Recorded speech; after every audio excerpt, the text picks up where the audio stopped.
6 emergency exits. Hello, everybody. This is Ron, your captain speaking. We are currently 30,000 feet in the air, and we haven't even left the airport. We just lit the joint. Just kidding, a little pilot humor there. We like to have fun. Our destination today is Casablanca, Morocco. So everyone, sit back, fasten your seatbelts, and prepare for takeoff. We will be arriving. Are you looking for a better way to play player props or daily fantasy sports? Well, look no further than Prize Picks. Prize Picks is the leading over-under daily fantasy game. Why? Because it's so easy to use and win. You can make your picks in under 30 seconds and win up to 10 times your money in one day. Right now, we have a special offer for our viewers and listeners of the 7-Footers podcast. All you have to do is sign up now and use the promo code 7Footer, and Prize Picks will match your first deposit up to $100. Yep, that's right. They'll match your first deposit up to $100. So, join the over 150,000 others who found a better way to play and download the Prize Picks app today.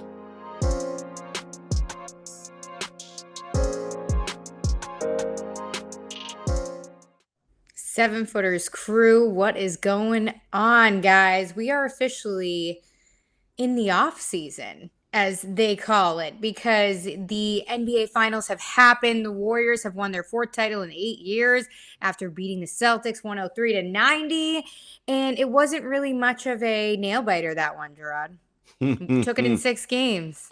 No, it wasn't. Kudos to the Golden State Warriors. Again, as you said, winning the NBA title, their 4th in the last 8 seasons, their 7th overall as a franchise. Obviously 4 for this core of Stephen Curry, Draymond Green, Klay Thompson, Steve Kerr, Andre Iguodala. These guys, they really, when it's time to win, they know what they need to do to make it happen. That is true. I mean, they pulled it off. At first, it was touch and go here and there, but again, the Warriors did what championship DNA does. It came out in clutch moments and got the job done. I mean, at the end of the day, in my opinion anyway, I think that this was completely the rookies and the vets. A typical story of the veterans who've been there many times before, pulling it out. More smart moves on the court, better decisions, and turnovers were the theme of the Celtics finals run anyway. I think I read Tatum had like 100 throughout the series. Help me out. It was, look, one of the things that we do as a result and after these things, Jenna, is we like to be like, oh, so-and-so was not ready for the big stage. Oh, this, that, and the third. And it's like we make these grand proclamations about what everything means. Yes, the Warriors won in 6. And despite what it looked like in terms of the margin of victory in Game 6, the series was close. And the Celtics had opportunities to win Game 4. They had an opportunity to win Game 5 and Game 6. I mean, they after they went up 2-1, there were moments in every game where it was like, yo, what are you guys doing? Like, they were just doing poor things on the floor. Now, you can argue, well, what is that? Is that quote unquote championship DNA?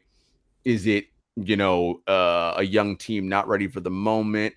I'd say it's a combination of things. I think one of the things that's not being talked about is fatigue. Jason Tatum led all players in minutes in the postseason. We must remember that Jason Tatum also played in the Olympics last season. Okay. So last summer, this has been a long run for Tatum from last Olympics all the way through now. And I think he ran out of gas, if we're being honest. Yeah, some of it is Andrew Wiggins' defense and all that, but the dude was running on empty. It isn't like all of a sudden in the finals he forgot how to play basketball. Like, that's not like, but that's how we do these things. We do this thing because it's like hero narratives. There has to be a hero, there must be a villain, and there must be a GOAT, right? That's how our silly human brains work, because we don't know how to tell stories any other way, right? And the reality of it is, Jen, is because saying Tatum was fatigued, ran out of gas, and all these kind of things, that's not a good story. It doesn't sell, right? What sells is Steph Curry is excellent and magnificent, and Jason Tatum's not ready for the moment, right? That is a better story. Well, that's really not entirely true.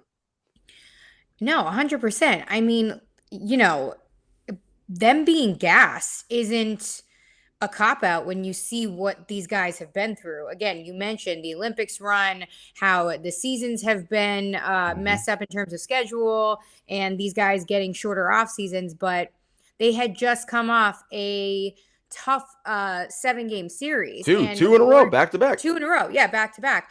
And the Warriors, they had almost a week off, I think it was. Almost a week off. Now, you can blame Boston because it is their fault, right? For not closing out Milwaukee, Miami when they should have, right? 100%. Yes, they should have closed them out in 6 and not gone to game 7. So yes, it is their fault. They had to play extra games, but both things can be true. They should have closed the Heat out in 6, and they can also be tired in the postseason, right? And I also think too, Jenna, the Celtics, the Warriors kind of figured them out. What I mean by that is that Ime Udoka, if you watch any of the in-game interviews, or post-game after a loss when they're down, he would say the same thing over and over. We got to be more physical. They got to feel us physically. We got to increase our physicality. And it's like, okay, well, that's all well and good, my guy, but you got to do some other stuff too, right? Namely, not turn the ball over, right? Number one. Your best guy has to find a way, but he's exhausted, to finish and get shots. It's like, Jason's got to go up stronger off 2 feet. It's not because he doesn't want to. He just can't. He physically cannot because he's exhausted, right? The thing about turnovers and these kinds of things that you do, you make mental errors when you are physically fatigued, okay? Yeah. That happens. And playing the Warriors stresses you also physically in the way you have to guard and play them. And so all these things, Jenna, add up. Again, taking nothing away from what the Warriors did, but just laying out the facts that, the Celtics were fighting an uphill battle. And again, all that being said, they still had opportunities to win key games in this series, but, would inexplicably for 2, 3, 4, 5 minutes at a time have brain farts and piss the ball all over the arena. And it's like, well, yeah, this is what happens. Hey, I mean, that is true. Let's talk about Steph Curry. He got his first finals MVP in his career. What everybody has been talking about is the last notch on the resume to complete it. So, I mean, he was dominant throughout the series on both ends of the floor. There's no doubt about that. But what are your thoughts on his overall performance? Steph was phenomenal. He was the best player in the series, obviously by far. Finals MVP. He has 30-something points on 49, 43, 88 splits, something of that nature. I mean, he was spectacular in Game 4 and in Game 6, particularly. The game was still the game wasn't over yet. I think it was in the third, and he hit a 3. Boston goes a timeout. He's going to the Boston crowd, pointing to his ring finger, like, "Yep. Time for ring number 4, friends." Yep. Right? I mean, when you have that kind of confidence and that kind of moxie, I mean, and this is when all the sports cliche stuff comes out, which I hate, but he literally was like, we ain't losing this series. I got this, fellas. I'm going to be the best player. For me, there's nothing he did that changed my opinion of him. This is who he is. The idea that, now that he's got a finals MVP, now he's this. Now he's what? Now he's what? He's who he's always been. What is he? Everybody's pulling out the top 10 stuff. This is all that stupid take economy stuff that I hate. That performance in the finals and that 4th title doesn't do anything for me and where I think of him as an all-time great player. He was already an all-time great player. He still is. I mean, what? You know what I mean? That did nothing for me. But, we live in this ridiculous sports take world, Jenna, where everything has to be dissected. What it means for someone's legacy. Does this now move him up to number 1 point guards of all time? Is he top? It's what? I don't this shit is so stupid. And the conversation around it is dumb. He is an all-time great. That's what I know. Yeah. He has been a part of 4 championship teams. The other thing I want to say about this, Jen, is we do this thing where we award a team award, which is a championship. A championship is a team award. A team wins a championship, but we assign it to individuals. I just don't. I'm like, I don't understand you people like at all. Like, I just don't get the mental gymnastics people have to contort themselves into to present whoever as the best of all time or this or that or whatever. It's stupid. We're not having that conversation. Curry was great. A well-earned finals MVP, whether he won it or not, again, would not change my opinion of him or smart basketball people's opinions of him. But, not everybody's smart who talks about basketball. Oh my gosh. Spicy Jarod comes back from his our little break here, on the mend from a little feeling under the weather, and he's got the spice. So let's talk about the Warriors. Look ahead here a little bit. Steph Curry is in his prime, I'd say, but let's talk about this team looking ahead now, because, we got the young guys talking in the locker room about how they're getting bags. However, they're going to be over like 49 mil over the cap. So what's going on here? I mean, they've solidified themselves into the dynasty conversation. Oh, they're a dynasty for sure. I mean, eight finals appearances, and 4 titles. I mean, or 6 titles. So, would you say they're going to run it back next year? I mean, wouldn't they? Why wouldn't they? I think Joe Lacob is fine paying the luxury tax once they keep winning, and they just won the title, so it looks like they will continue to win. They're a phenomenal basketball team, Jenna, and right now, one of the things that challenges dynasties is the key players get older, right? And there's nothing else to replenish. And, shit just runs its course. Guys get injured, they get old, and you can't run it back. The Warriors are in a unique position to run it back. Steph Curry, we know about how well finely tuned athlete he is, how conditioned his body is. He's going to be able to play into his late 30s, right? I will say this is like sort of like the late end of his prime. I could see him having the same kind of impact late in his career as LeBron has in his, right? Like some things will fall off, obviously, because father time, undefeated in age and all that, but still be extremely effective. But now they have young guys, Jordan Poole. Andrew Wiggins is only 27 years old. And then, isn't that wild? Don't you feel like Wiggins has been around for a long because he was time? Drafted in 2014. So, yeah, I mean, he's been in the league, 8 years? So, yeah, it's been around for a while. But, he's and this is the perfect role for him. He can star in this role. No, we don't need you to be the number one scorer. No, you defend, you grab boards, you cut to the rim, you shoot when you're open. That's what we need you to do, right? And as I said before, in many ways, he's overqualified for that role, but that's perfect. And then, Jenna, let's not forget. So I mentioned Poole, I mentioned Wiggins. Let's not forget they have 3 lottery picks in James Wiseman, Jonathan Kuminga, and Moses Moody. And look, if they are able to figure out anything from those lottery guys, and there are signs that Kuminga and Moody will be very good. Wiseman's been injured, but he's going to play summer league this year. I mean, Jenna, this is the bridge to the future.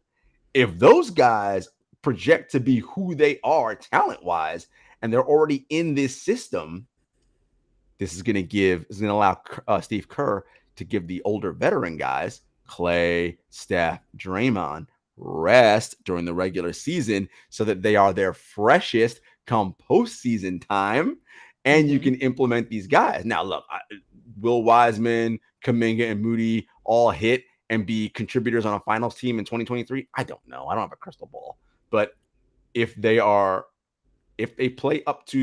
develop up to what their talent suggests and where they were picked. Wiseman was a number 1 picked. Kuminga was 6 or 7. I think Moody was 8 or 9, something like that. But either way, point being, if they're able to live up to the expectations of where they were selected, Jenna, the future's bright. So Kuminga was picked 7th overall in that draft. And I want to say Moody went 14th. So, I mean, these are talented guys. And let's not also forget Kevon Looney, who was huge in this postseason for the Warriors. Kevon Looney and Andrew Wiggins, if they can kind of give you the defense, right, approximate what Draymond does on defense, give you a little more scoring on offense than Draymond does combined, that's rest for Draymond, right? And so I think that this team they're pretty much intact. I don't see them doing a whole lot else. They probably bring back those guys like Otto Porter Jr. and Bielitsa on the margins. But if those guys, because they want to chip, want to go try to get more money somewhere else, maybe they will. And the Warriors try to fill out, okay, again, on the margins, who do I get? But man, the future's looking bright, Jenna, for Golden State. It really is. And especially because they took a lot of these young guys and took the time to develop them, especially during the period where they were losing. I mean, they didn't make the postseason 2 consecutive seasons before their title run here. So they had time to do that. They've had, and not to mention when you have guys like Steve Kerr and Clay and Draymond and Steph whispering in your ear about, what to do on the floor. It's a little different than, developing other guys if you're per se on, the Hornets or something. But again, sorry, they had to catch that stray right there. But what are you going to do? I do think, they can run it back and then some. For real. I mean, they're going to be a tough out, obviously, right? I mean, and now the young guys are going to be a little more hungry, right? Kuminga and Moody and those guys are like, wait a minute, this is what it takes to win a championship. We saw what Jordan Poole did. Jordan Poole's going to be a year better and understand having been on that final stage, and he, in many ways, is the key. So we always say that, and the numbers bear this out. When Curry sits, how the Warriors' offense kind of falls off a cliff, right? They're not able to generate. If Jordan Poole can approximate and do some of the things Steph can do and keep the Warriors offense afloat when Steph is off the floor, oh man, that's huge. That is big time. And then play them together. And then on defense, he's not getting hunted where he's a liability on that other floor. He's competing. Again, imagine a lineup where you get Poole, Curry, let's say you go Clay, and then you go small ball, you go Kuminga as your 5, Moody as your 4. I mean, or Wiseman is your big 5, and Kuminga is your 4. I mean, there's a lot of options, and what Moody and Kuminga and Wiseman give you are size and athleticism, right? Which is an area where the Warriors often struggle. But if they have that in those young guys, oh boy, that dynasty may last for a little while longer. It's looking good there. So we'll see. I mean, hey, a lot of things in the pipeline for them. I mean, that possible extension for Poole, and then, seeing what you're going to do, who you're going to re-sign and bring back. I mean, according to Poole and friends, bags are coming. So I wonder if he spoke to the front office about that before he went live. Well, I mean, he is due a rookie extension. So, and to paint the other side of this, not everything that glitters is gold, right? Everybody's happy now. They're drunk at the parade right now, doing their thing. Pat Riley talks about this, the disease of me, right? And that's one of the things that hurts championship teams. Jordan Poole, everybody getting a bag, everybody getting in. Well, Jordan, everybody may not get a bag at the same time. And if you don't get a bag when you feel like you should get one, are you still going to be the good soldier and do what you have to do and, wait until it's your turn, right? Because Laker ain't going to open the checkbook for everybody. Everybody's not getting an extension this summer. That's not how this works, okay? Some people might, but not everyone.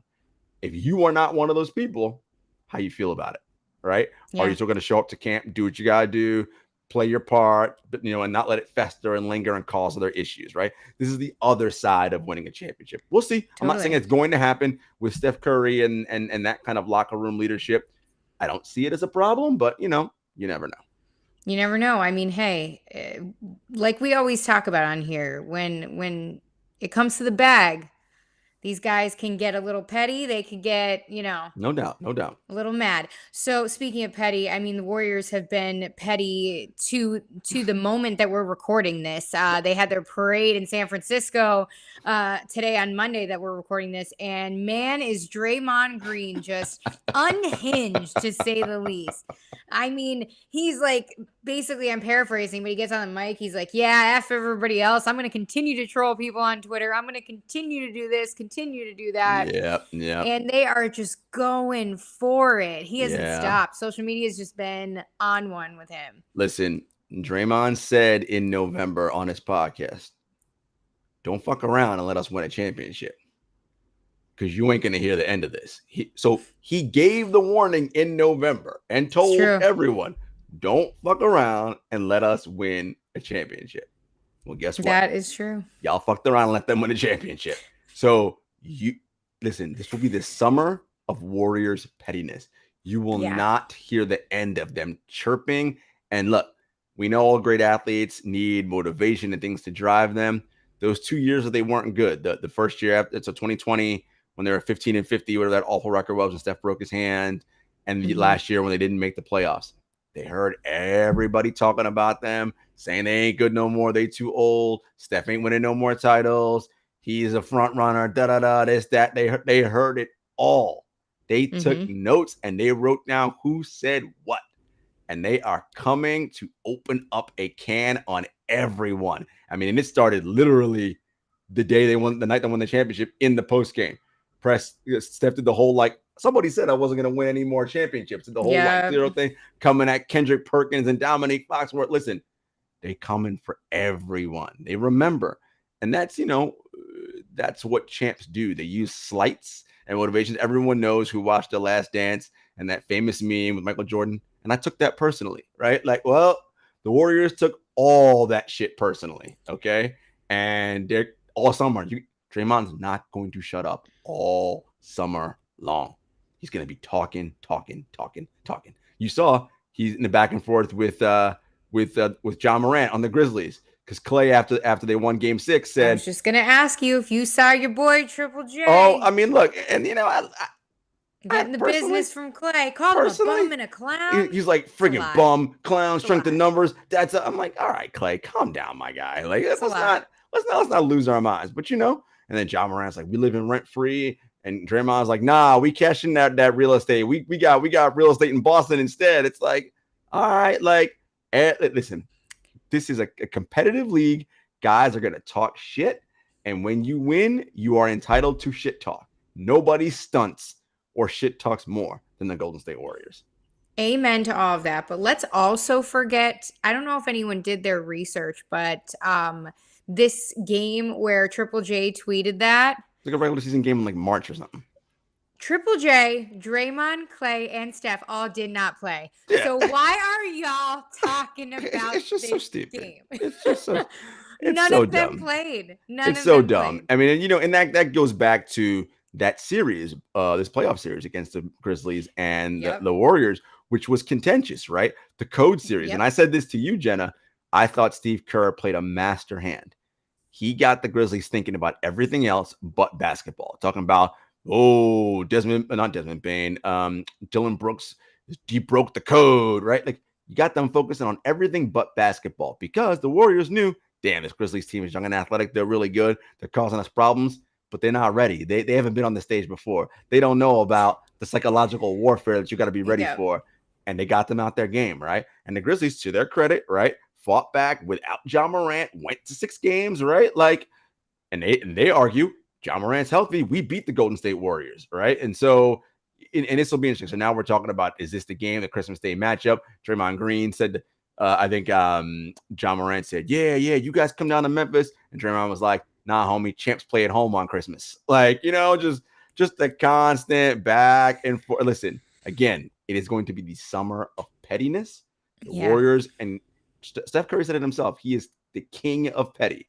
They remember when they were in the Cavs are going through a whole thing, and the Cavs had LeBron had that Halloween party. He made the 3-1 tombstone cookies. They're gonna wild out. Draymond had that Boston suck shirt today at the parade. He's got the one, where it's got the 17 spots with all the Boston championships and the 18th one. And it's like, nope.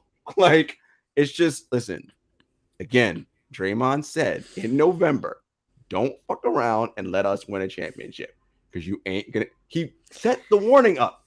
He said, I told you what's going to happen if you let us win. Well, they won.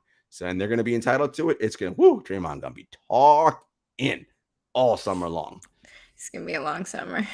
I mean, for the rest of the NBA, it is to hear Draymond flap his gums. Yes, it will. Man.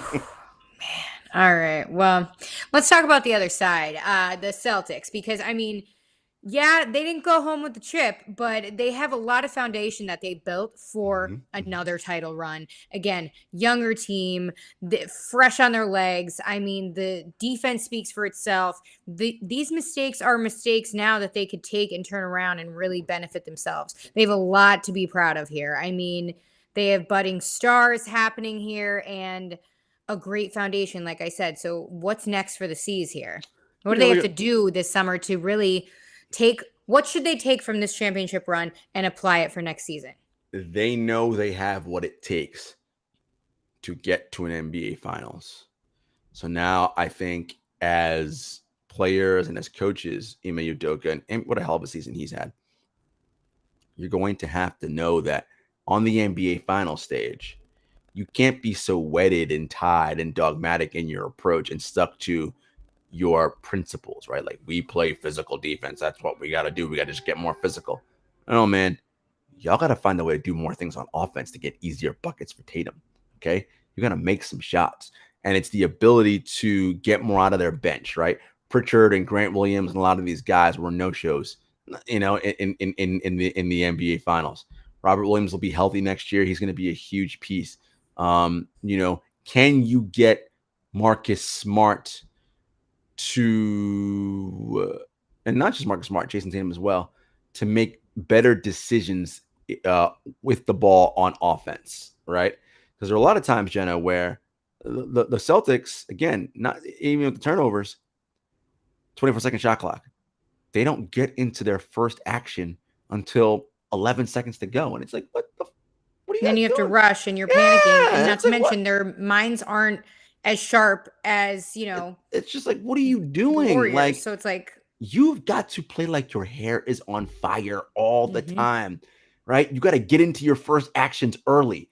Everybody, the later you get into an action, the Warriors know, they ain't going to be able to run anything. It's going to end up with Jason Tatum on an ISO. And yes, Jason Tatum is one of the best one-on-one players in the world. But as I always say, if I know that's what you're going to do, that's very easy to defend. I don't got to worry about anything else. And they had too much of that where late in the clock, they just had these bailout shots that you're not going to win that way, And we saw with the Warriors, what we saw was that, again, all five guys activated, the constant motion, the cutting, everybody live. Like, that's the easy baskets. You have to find ways to manufacture easy baskets. So Ime will get better with that as a coach. Jaylen Brown, he was excellent this series. I will say this. We know the final stage is not too big for Jaylen Brown. He was not afraid of any moment, none of those things. The area where he needs to improve is his handle. Okay, he needs to get his handle tighter. I'm not saying he's got to turn into like Kyrie or somebody with the handles, but he needs to be tighter with his ball handling so that guys like Wiggins and Gary Payton II can't poke the ball away from him, right? You can use it to get to the spot that he wants to, get the shot he wants, rise up and fire, because he's a phenomenal player. And again, the bench. Can you develop other guys? Derek White, can you be more consistent?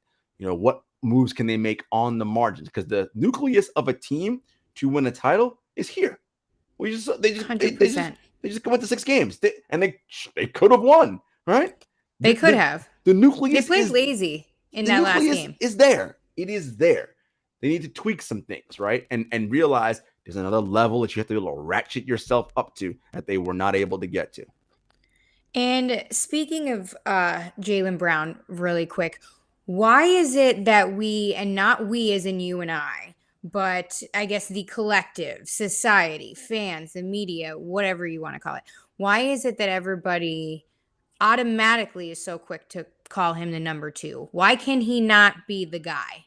Well, why does it have to be Jason Tatum? Yeah, it's because I think, Jenna, at their ceilings, I think all things being equal at their ceilings, I think Tatum is a better player at his peak than Jaylen Brown is. But it isn't like the gap is that wide.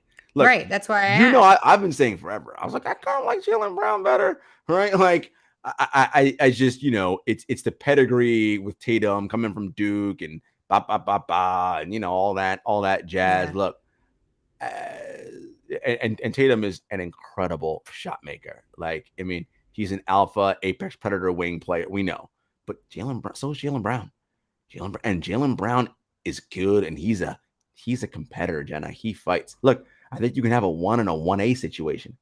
And this is, remember early in the season, people like, oh, should we break them up? Those guys can't play together. No, you don't break up all NBA caliber wing players. And that's what you have. You got 2 of them who are 25 and younger. I mean, this is, again, the nucleus to win a title is there. They just went to the finals for crying out loud and took the Warriors 6 games. It's there. It's just the margins now. We got and the incremental growth. Brown and Tatum got to be a little better. Brown's got to develop his handle. Tatum has got to develop a little bit of a different mindset as it relates to, okay, if this ain't happening for me, here's what I'm going to do, right? It's just these little incremental ways in which you still impact the game when your shot is not falling, right? And he did a lot of that. He had 13 assists in game 1, right? Jenna, the seeds, and you see it, it is there. They can do it. They just have to put it together now for an entire postseason run in the NBA Finals. Yeah, I mean, again, I have all faith that they're going to come back even stronger and definitely learn their lesson from this because, like you said, they could have won. For real, they gave the Warriors a tough time. It wasn't a complete, and they gave away games. I mean, yeah, they did. When they were up 2-1, Jenna, game 4, they just pissed the game away. Like, yeah, Steph was great, but they pissed the game away. They could have won that and took a stranglehold and gone up 3-1. Now the series is probably, who knows? They probably win it if they're up 3-1, And that's what I mean about the margins being thin and things just shifting on these small little moments. Big facts. I mean, hey, that is the official ending of the season. Warriors crown the champs again. So we shall see who runs it back next season. I mean, and it's going to be a different outlook next season too, because you have Kawhi Leonard back. When's the last time we talked about him? I mean, there's a lot more factors that are going to play into next season, which is going to be super fun. It'll be here right before we know it. But speaking of next season, as teams, start to put their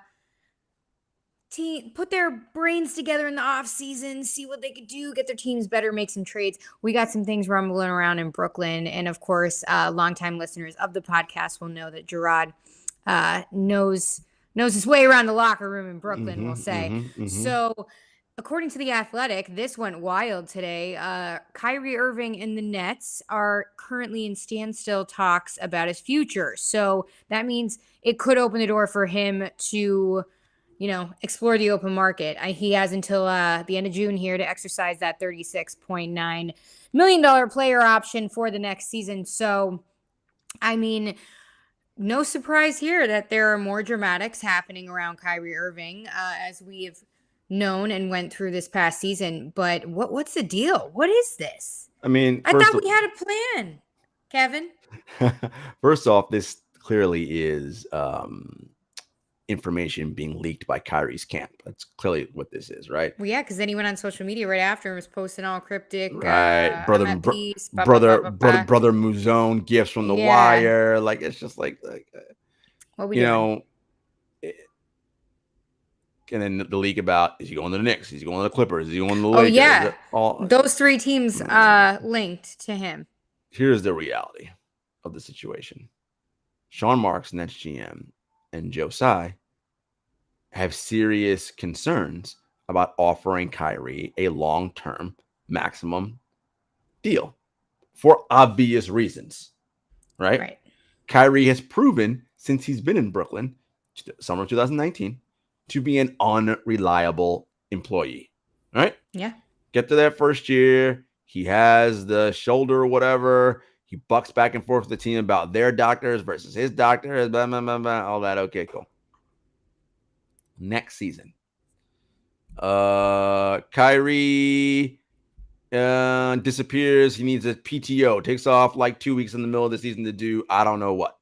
Violating the league's COVID protocols, right? Showing up on Zoom calls for like political things and again, you can do all those things, my guy. Ain't nobody saying you can't be involved in any of that.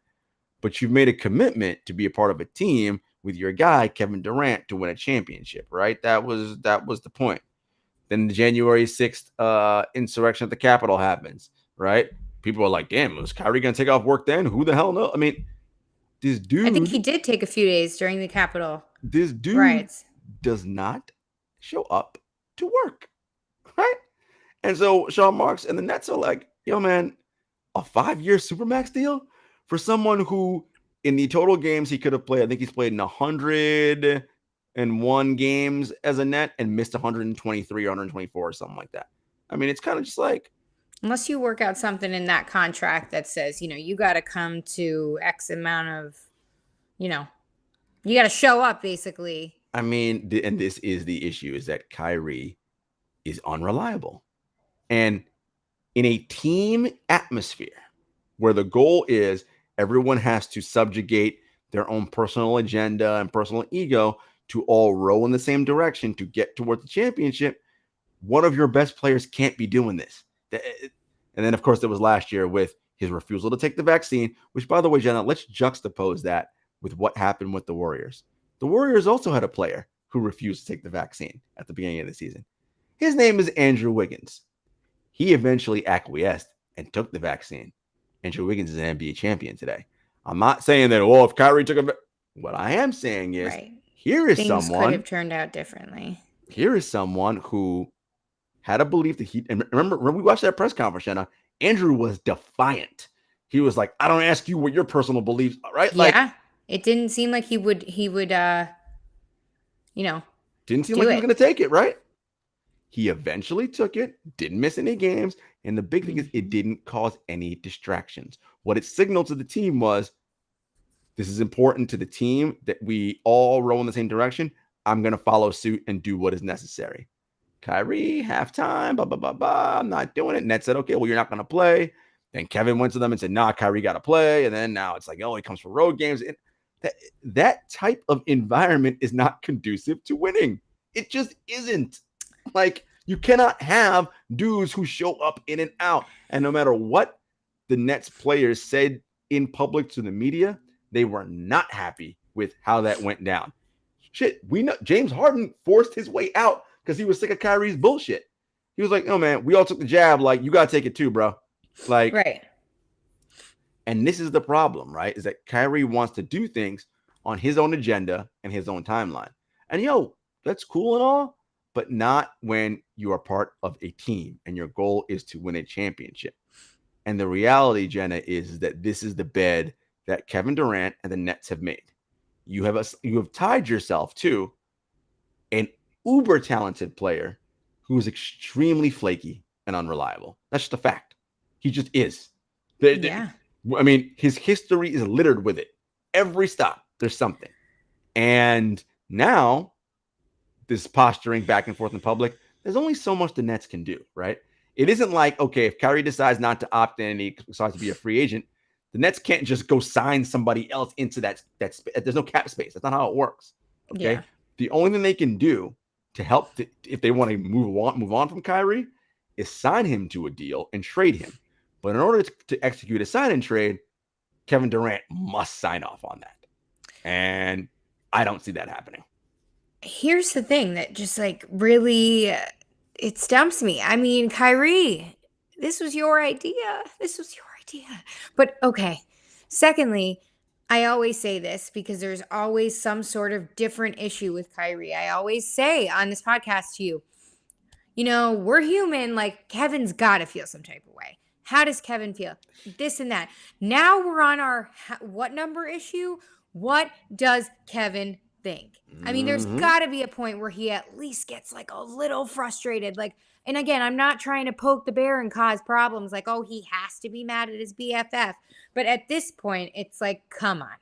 If you're Joe Tsai and Sean Marks, you got to be sitting around going, after that trade that we lost with the Celtics those years ago that got them Jason Tatum and Jaylen Brown and all that.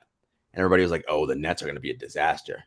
Sean Marks got them out of that doldrum, got them D'Angelo Russell, Spencer Dinwiddie, Jarrett Allen, Karis LeVert, found all these guys, Joe Harris, and Kenny Atkinson's a coach.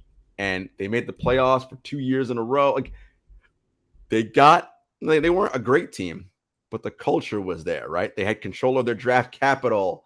All of these amazing things, Jenna, that had them looking ahead towards the future, and the future was bright. And all of a sudden, Kyrie Irving and Kevin Durant want to come to town, which we know Kevin Durant didn't even meet with Brooklyn. Didn't even meet. Just said, yeah, I'm signing here. And when you're them, it's like, well, you can't not. I mean, this is Kevin Durant we're talking about. Yeah, we don't need a meeting. You're not going to say no. Of course you're going to take someone of that talent. But the problem is when you turn your franchise over to these guys and let them run amok and run and do whatever they want, carte blanche, this is the downside of it. They don't know what they're doing, right? They forced you to take on DeAndre Jordan. DeAndre Jordan, who's no longer in the league right now, mind you. And they forced you to play DeAndre Jordan over Jarrett Allen. Jarrett Allen was an all-star this year, by the way. Jarrett Allen, all-defensive player. Jarrett Allen, borderline all-NBA this year. And because they wouldn't play DeAndre Jordan or Kenny Atkinson wouldn't play DeAndre Jordan over Jarrett Allen, Kyrie and Kevin say, no, you got to fire him. It's like, okay. So if you say so. So they fire Kenny, right? They do. Oh, we got to get James Harden. Let's give up control of our draft from now until 2027, including Jarrett Allen, Karis LeVert, right? Let's give all this stuff away because James Harden will help us win right now. Jenna, James Harden ain't even on this team no more. And you have no control of your draft from now until 2027. No control. So this year they have no picks.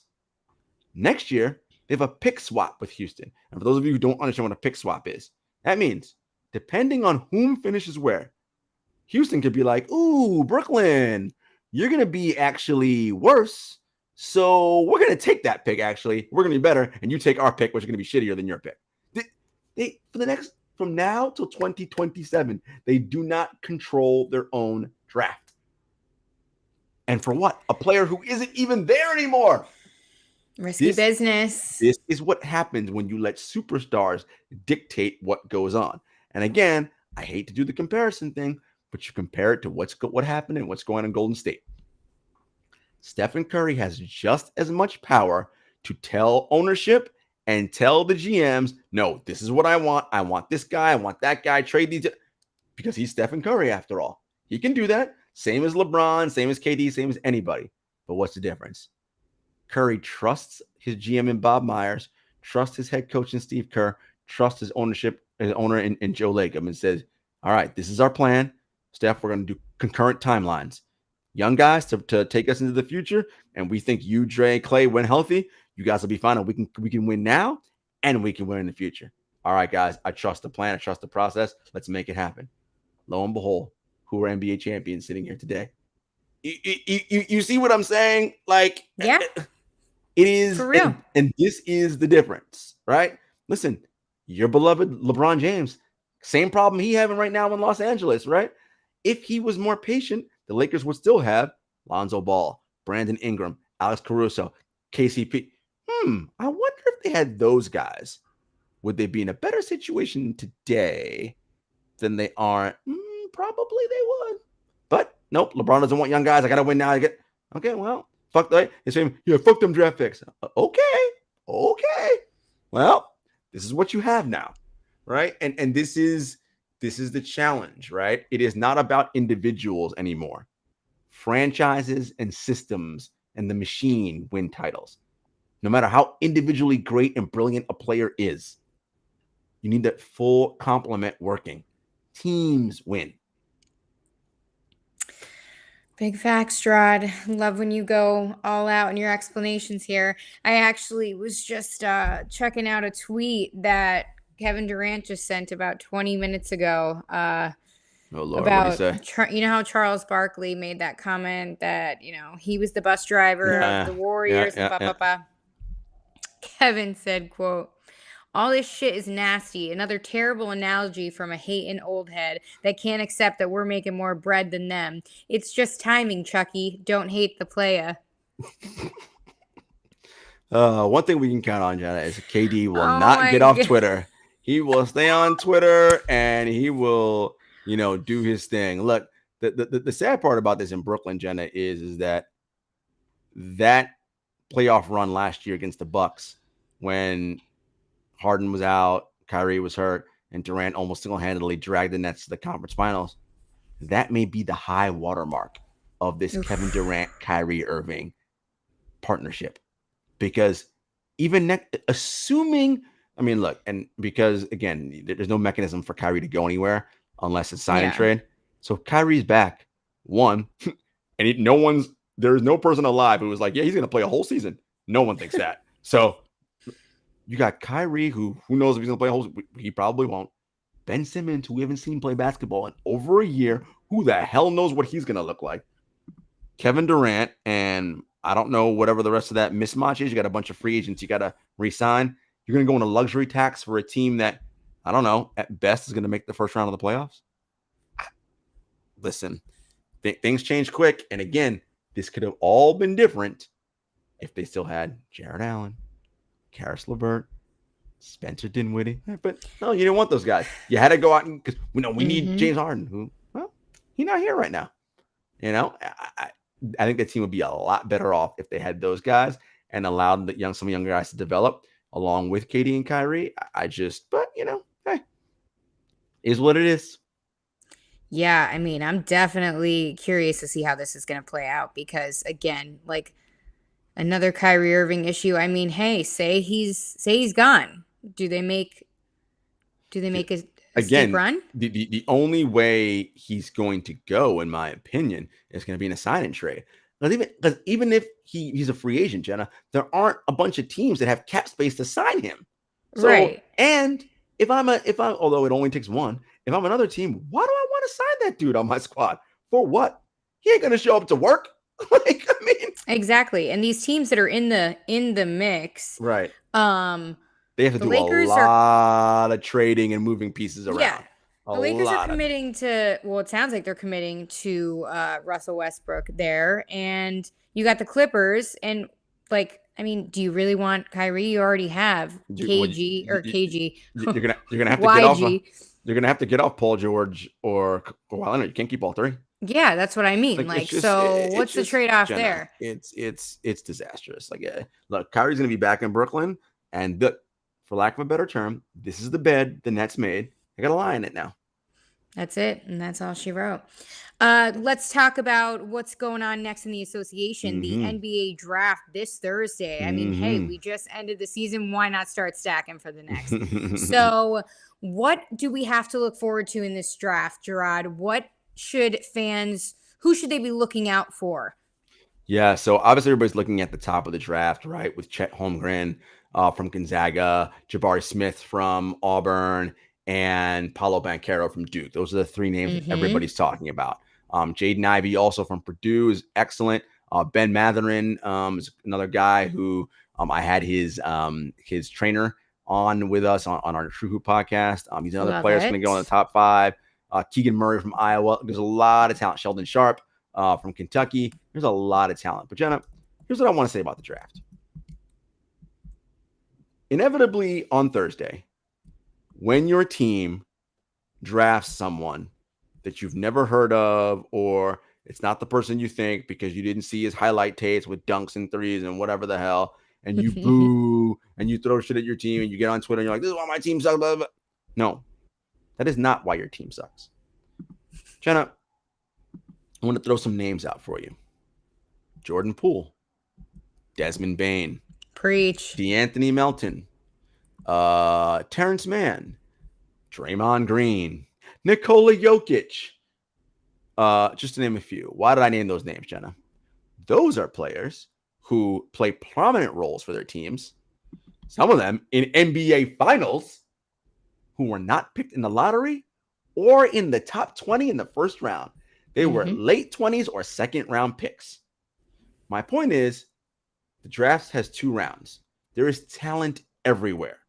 Don't boo your team because they didn't pick the guy that you think is better. Boo your team because they suck at player development, okay? There is talent everywhere. Anyone could have had Jordan Poole. Anyone could have taken Desmond Bane. They were available. But, other teams couldn't see it. So they drafted players ahead of them who were either out of the league already or aren't doing anything. Again, my point is, it's not about do we get this lottery guy? Can your organization create the right environment to develop talent? That is the key. Can they develop guys? If your team can develop, that means you got a chance. If they can't, well, I don't know what to tell you. So I said all that, yes, look at those guys and all the names that you heard of and all that. But more importantly, player development. Is my organization good at developing talent? And, sorry to say, the majority of the NBA, pretty shitty at it. So your team probably sucks. So you're probably going to boo anyway because they're not so good at developing talent. But that's the thing. If teams invest in player development, it doesn't matter where you pick. Everybody's like, oh, this is only a 3-player draft. The smart teams love when people say that because they're like, man, there is talent up and down this draft, and I can take anyone. I got my eye on that guy from wherever. He'll be available at 30-something. Cool, we're taking him because they know we can turn him into something. That's the key, man. Can you develop? And most teams are shitty at it. So, we'll see what happens come Thursday. Amen. Yeah, we shall see Thursday, 7:30 Eastern Standard Time there on ESPN and ABC. And of course, you guys know the dumpster fire teams have the highest picks in the draft. So you got the Orlando Magic, the OKC, Houston Rockets, Kings, Pistons, Pacers. You guys know how that deal goes. All the trash teams. All the dumpster fires. What's one name that is going to be a wild card that you think that we should be player-wise on the radar about? We got Chet, all the guys that, are at the top there making headlines. But what's a name that you think is going to go earlier than we think? Again, my guy, Ben Mathurin for Arizona, I think he's going to be really, really good. He's got all the makings of someone who really, really wants it and wants to be good. I could see him sneaking into that top 3 somehow, Jenna. And I think, look, but again, like every other player in the history of the draft, LeBron James, Michael Jordan, people like that, they were going to be good no matter who drafted them because they're those kinds of people. Everybody else, it's about situation. It's about who drafts them and gives them the opportunity to be who they want to be. And look, I really hope that teams, we always say the NBA is a copycat league, right? Warriors win the title, so it's going to be like, oh my God, Warriors, they're going to copy the wrong things. Understand what it is that first, the one thing you can't copy is the generational superstar in Steph. And not so much greatest shooter of all time. Not that. Who he is as a person and as a leader, right? Yeah. He don't care about who gets the credit, who's the lead dude. That shit don't matter. Winning is all that matters, right? And he does whatever is necessary to sacrifice to win. That's a rare thing from someone as good as that because the elite players often want to be elite and win and want the credit too. Of course. He don't care. He's like, I don't care. Whatever we got to do to win. And most of those elite guys, they want the ball in their hands, Jenna. He's like, I don't need the ball in my hand. I'm just as dangerous without the ball in my hands, right? And you see, he runs a split cut. Everybody's, oh my God, what's going on over there? Meanwhile, lay up at the rim because no one's there because everybody's worried about what Steph's doing, right? So, and he's so willing to give of himself. That's a rare thing. So, one, you probably ain't going to copy that because you're probably not going to find a superstar like that. But the other piece is develop, trust in your system, bring on different guys, see who fits what you want to run as an organization, and build for the future, man. But, teams are going to fuck it up as they always do because, that's how the NBA is. Oh, my God. On that note, love it. Guys, thanks for rocking with us this season. Listen, we're going to be into July, and then before you know it, training camp is going to be starting. Yeah. So we'll be out here. We'll do I think next week, Jenna, we'll do we'll do a little draft recap, and then we'll do the wish list show. Like, what's the wish for all 30 NBA teams? And then that'll kind of take us into the summer, and then we'll come back for training camp and get ready for the season in the fall. Absolutely. That's right, guys. Again, thanks for rocking with us and stay with us. We're both here in the biz, in all of the mix, no matter what. Gerard's rocking with True Hoop. Your girl's over here at the post, and then Gerard makes his cameos over there as well. So, hey, we are everywhere all the time. Everywhere. We're everywhere. Can't Thanks get for rid of rocking us. with us, folks. We're part of the Props Network. As you know, we're on Apple Podcasts, Spotify, YouTube, Stitcher, SoundCloud, all that. At 7footers Pod on Twitter, at 7footers Podcast on Instagram, at JS Hector, at Jenna Lemoncelli. And until next time, peace.